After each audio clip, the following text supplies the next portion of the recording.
Okay, good morning.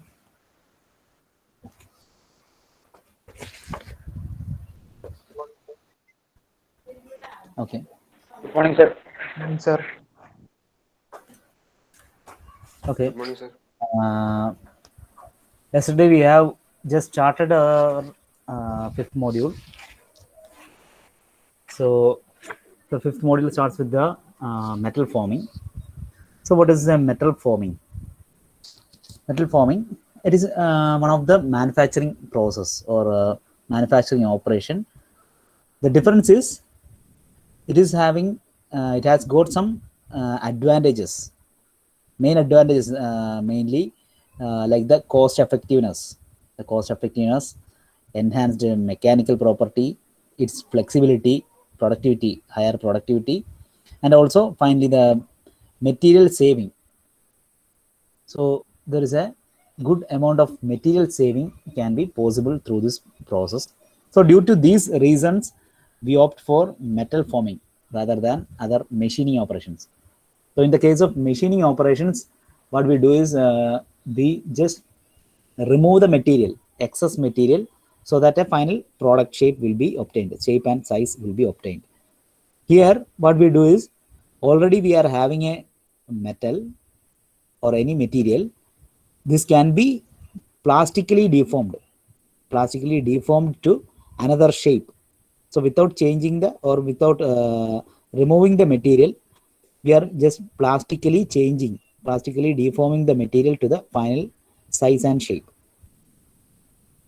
So using various types of forces like tensile force, compressive force, bending force, shear force, or any combination of these set of forces, we are changing the shape. That is, we are giving a form that is termed as a metal forming. And the main applications where it is used are mainly automotives, aerospace, defense, and some other industries. So the tool mainly used include these dies, punches, etc. Using these die, punch, etc., we are using the metal forming that we will see. So how the plastic deformation is being done, or when is the plastic deformation of the material possible?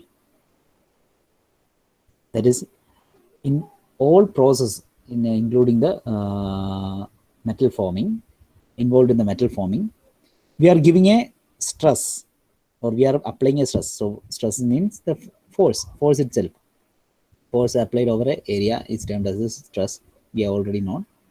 So the stress, whatever stresses we are applying, if it is going beyond the yield strength, so the any particular material will have some yield strength.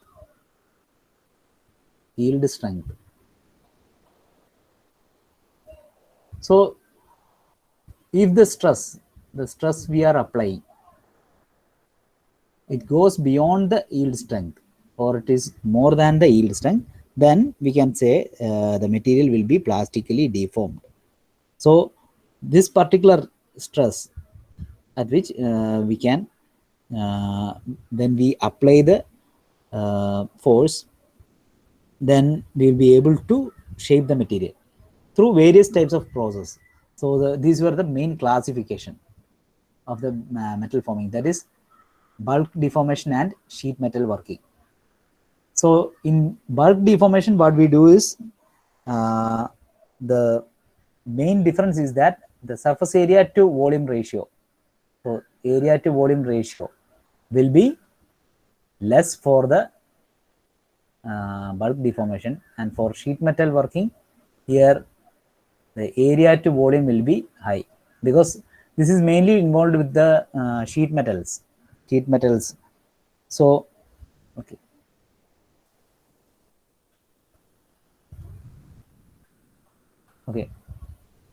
so in the sheet metal, what we do is we are mainly using the workpieces having small thickness, or the sheet metals. By for different forming methods, we are plastically deforming the sheet metals.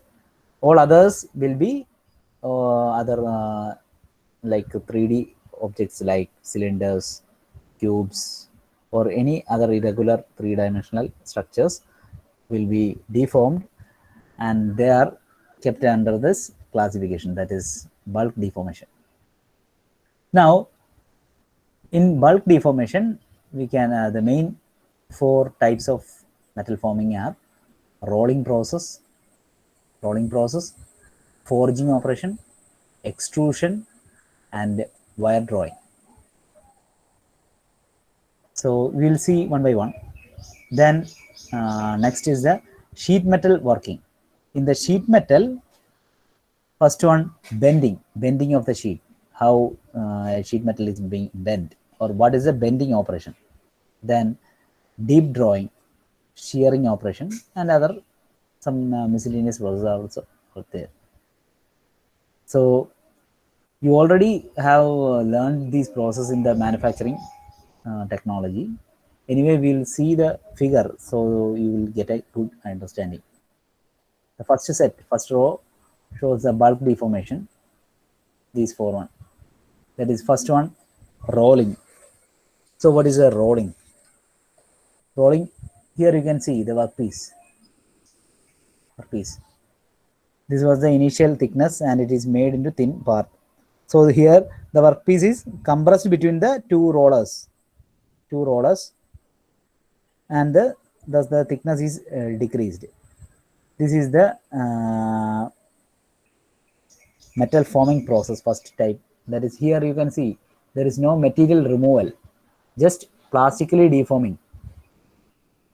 So this is rolling. Then comes the forging operation. Here you can see 2 dies and the workpiece is kept between them and a force is applied. So this is the forging method. Here the workpiece is compressed between the 2 dies containing the shaped contours. So the desired shape will be there in the die. So this contour will be given to the workpiece. And next is the extrusion. Here you can see a die, the shaped die, and an orifice here, and this is a ram used to press the workpiece. So here the workpiece is compressed or pushed into the die to take the shape. So here it is pushed with a force F. Then next is wire drawing, similar to extrusion, but the only difference is that first of all it is extruded to a small portion, then this portion will be drawn towards the end by a drawing force F. So thereby the wires are being made with this dimension, particular dimension of the nozzle. So that is wire drawing. So these were the bulk deformation forming. Next, coming to sheet metal working, sheet metal forming. That is mainly it includes the forming and cutting operations performed on sheet metals or even coils. So first one is the bending operation. Suppose we have to bend a sheet with a particular angle, then we will at that angle or even smaller than that angle, we will use a punch and the die like this. Using this punch and die combination, you can easily bend it by applying the force like this. Next is the deep drawing force process. This is mainly for a hollow shape, preparing a hollow shape like cup-like shape. In order to get a cup-like shape from the sheet metal, we use a drawing tool like this. This is a punch and this is the die. So the workpiece is being kept in this blue line, blue color, that is the workpiece. So initially it will be placed here and a blank holder is kept. Then using the die, it will be formed to the shape of a cup. So that is a deep drawing process. So it is drawing deep.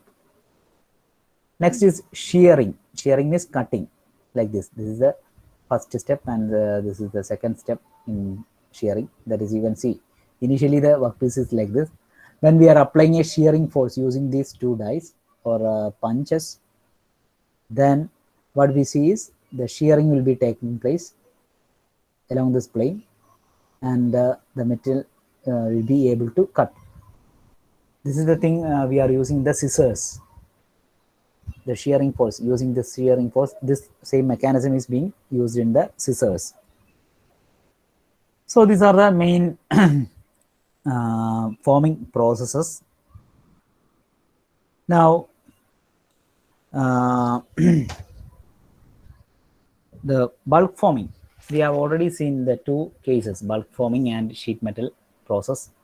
So bulk forming, it is mainly done in hot working, or it is done as a hot working. So what is the main difference between hot working and cold working? We have already learned in material science and metallurgy.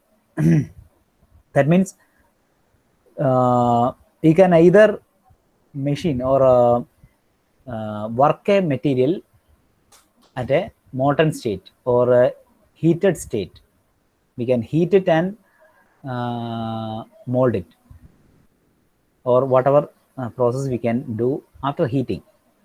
So that is the hot working process. So we can will be able to easily deform a material if it is hot or in a molten state or in a red hot state. If it is cold or it is in the room temperature, then we have to apply a much more force. But what we can see is, in that case, there will be some strain hardening. So depending on the application, we are choosing whether we have to have a hot working or cold working. So usually in the case of bulk deformation, what we choose is the hot working condition. So bulk deformation is basically done in hot working.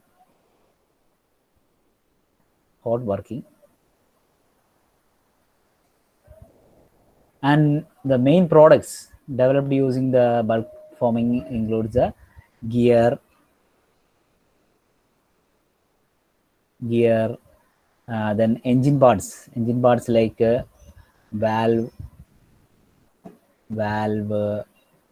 connecting rod,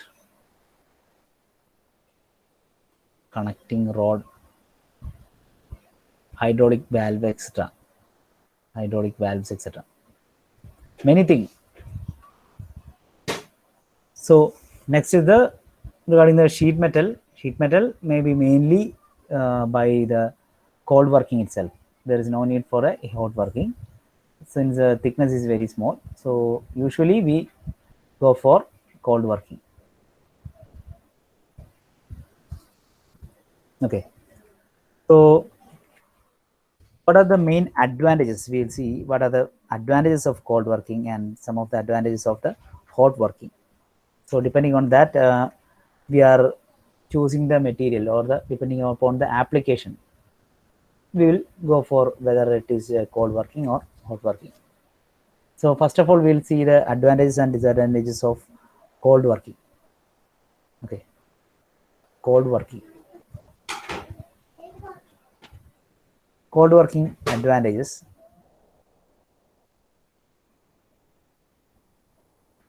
First one, through cold working, we will be able to have a close tolerance. Okay, close tolerance. Close tolerance. Then good surface finish. Good surface finish.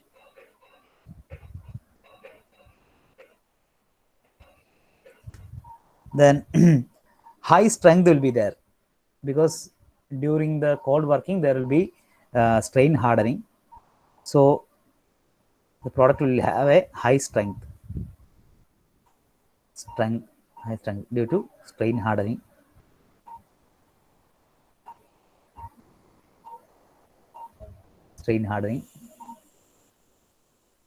Then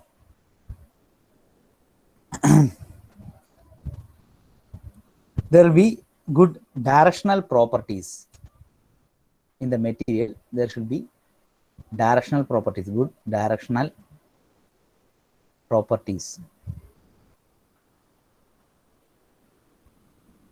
Good directional properties. Next, so many costs can be eliminated or minimized because we are not heating the product.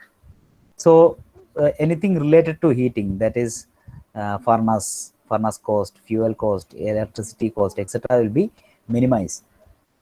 So no heating.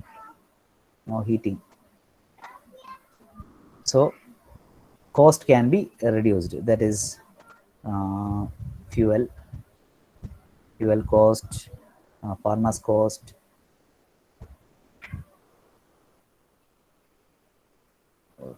furnace cost.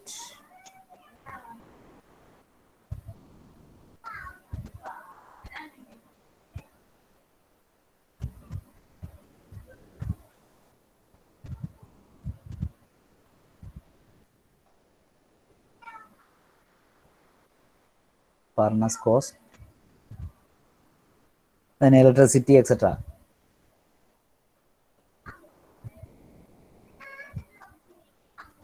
reduced. Then one more, there is a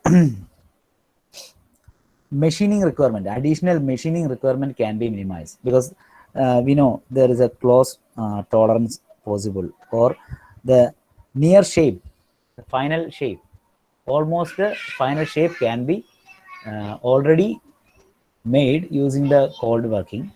So we not need to go for a additional machining. So the machining requirements can be minimized. Machining requirements can be minimized.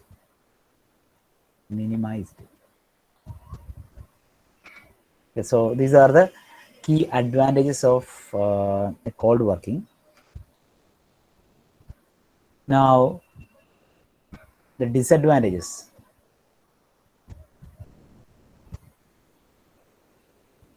So the disadvantages.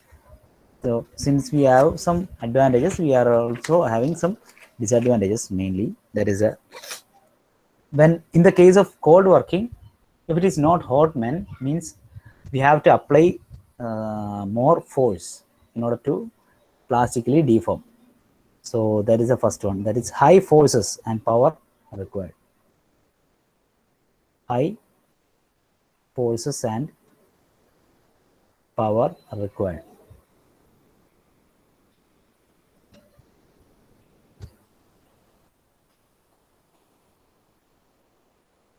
Now, next, you have already seen there is a, as an advantage, that the material is having high strength, or strain hardening is there. So in the application where we need a high strength material, then we go for the cold working. Sometimes in the case of this forming operation, usually in the case of forming operation, we need to change the shape or plastically deform. So in that case, it will be a disadvantage. That is, this will limit the amount of forming that can be done. So the strain hardening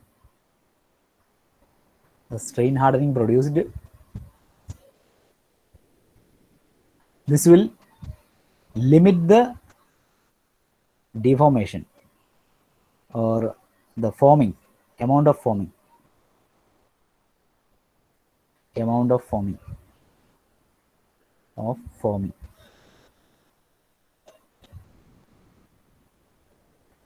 Now one more. So here, using cold working, the properties of the material will be changed. So in order to enhance the properties, then after the cold forming, then there should be a cycle, like a cold forming, annealing, cold forming cycle should be followed. So cold forming.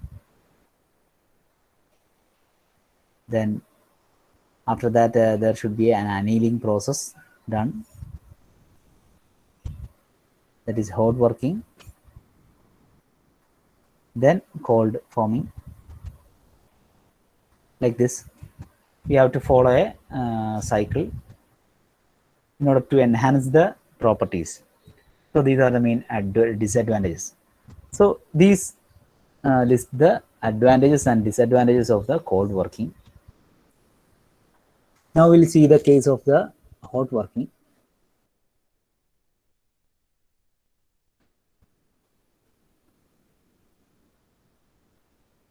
Hot working. Here the advantages.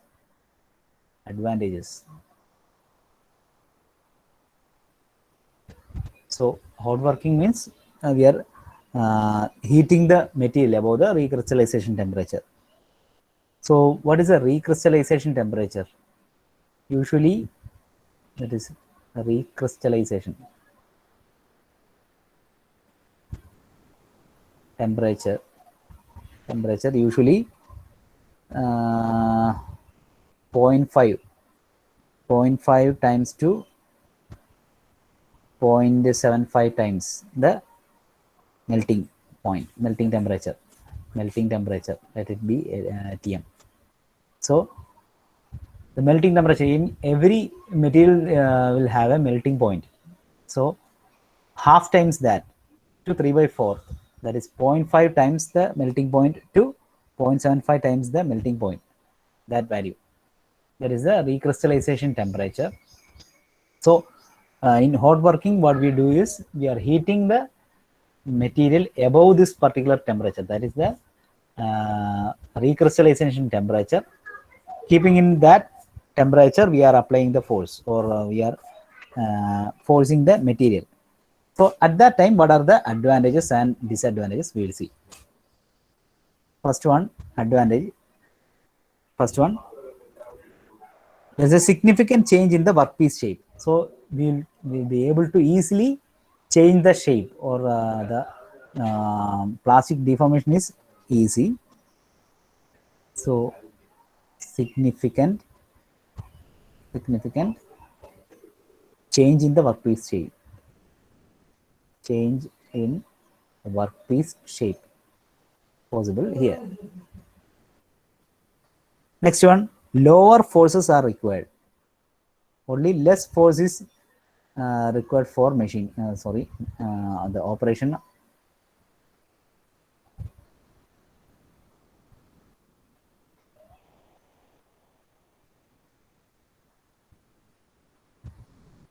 Next. So materials with premature failure can be hot formed. So the materials with premature failure can be hot formed. So there are certain materials which will fail prematurely. So those materials cannot be machined or formed using cold machining or cold working. So these materials should be hot formed, or it should be heated up to the crystallization temperature or beyond the crystallization temperature. Then only we have to apply the force. Otherwise, it will fail prematurely. Then next is the absence of strengthening due to work hardening. That is, in the previous case, due to strain hardening, we have seen it limits the forming operation. So here it is not there, or no strain hardening there. So due to the absence of the strengthening,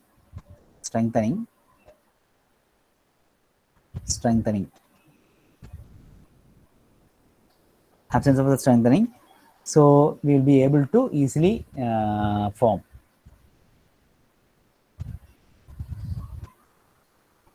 So these are the main advantages. Now coming to the disadvantages.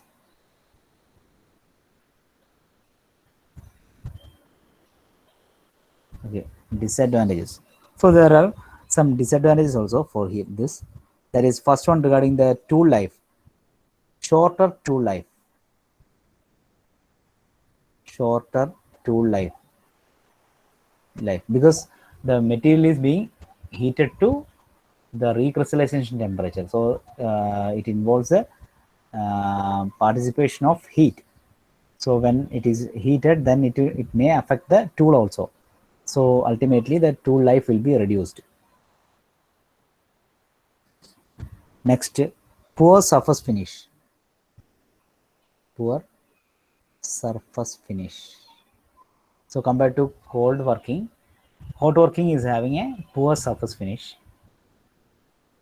Then dimensional accuracy also, lower dimensional accuracy.